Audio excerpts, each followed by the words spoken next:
Je vais vous parler aujourd'hui de l'ostéologie. Premièrement, n'oubliez pas d'activer la cloche des notifications pour avoir d'autres astuces. On en parle d'abord de l'ostéologie. Introduction. Ostéologie est l'étude des os, ensemble du squelette. L'os, plus partie moelle, plus articulation forment l'ensemble constitue l'appareil moteur ou encore locomoteur. Définition. L'ostéologie, substance dure, solide et résistante, blanc, mat, sur les adultes. Tissu conjonctif particulier par sa substance fondamentale, celle calcaire directée est égale à océine. Plus absence de fibres collagène. Dans les os, il n'y a pas beaucoup de fibres collagène ou élastiques. Deux, qu'on commence à grandir, il y a diminution de fibres collagène.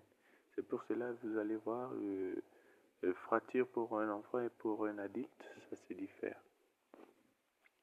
On en parle sur l'étude des os en général. On distingue trois grands types d'os. Les os longs, dimension l'importe sur les deux autres. Exemple, fémur, tibia, péroné sont des os qui ont une très grande taille. Nous avons les os plats, deux dimensions dominent. Il y a d'abord l'omoplate et les os du crâne. Les os du crâne ont une forme plane. Et enfin, pour terminer, il y a les os courts. Trois dimensions du crâne, les os du carpe et du vertèbre. Les os longs d'abord présentent une partie moyenne, corps de l'os ou diaphyse, des extrémités renflées. Il y a épiphyse des épiphyses. Là, à rapproche du tronc, il y a épiphyse proximale et l'autre distale. On l'appelle proximale parce que ça est proche de notre corps, et distal, c'est parce qu'il est un peu éloigné de notre corps. Le segment proche de la diaphyse et la métaphyse. Ici, on nous montre le dessin du fémur. On commence d'abord le cartilage articulaire, épiphyse, diaphyse, cavité médullaire, périoste, os compact. Ici, il y a l'os spongieux. Le rôle de l'épiphyse, ça c'est savoir c'est coincé bien, ça s'attache au niveau des os ciliaques. Notons la couleur des os, blanc rose ou quand on est jeune, blanc mat, adulte, jaunâtre.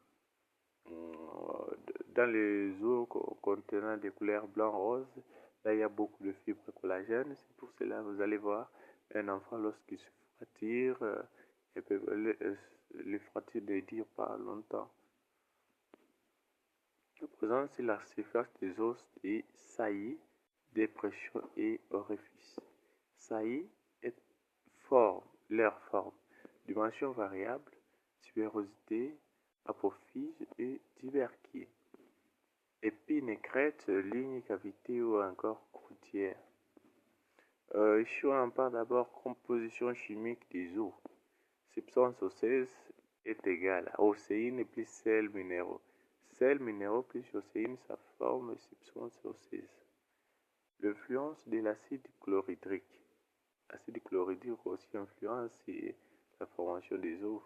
Destruction, sels minéraux est égal à osmose. Élastique, océine est égale à substance protéique plus ébullition est égal à gélatine ou encore un tiers d'eau. L'influence de la calcination, il y a calcium, les calcium plus différents sels minéraux forment forment aussi, contribuent aussi à la formation des os. Développement des os. Il y a d'abord les cartilages.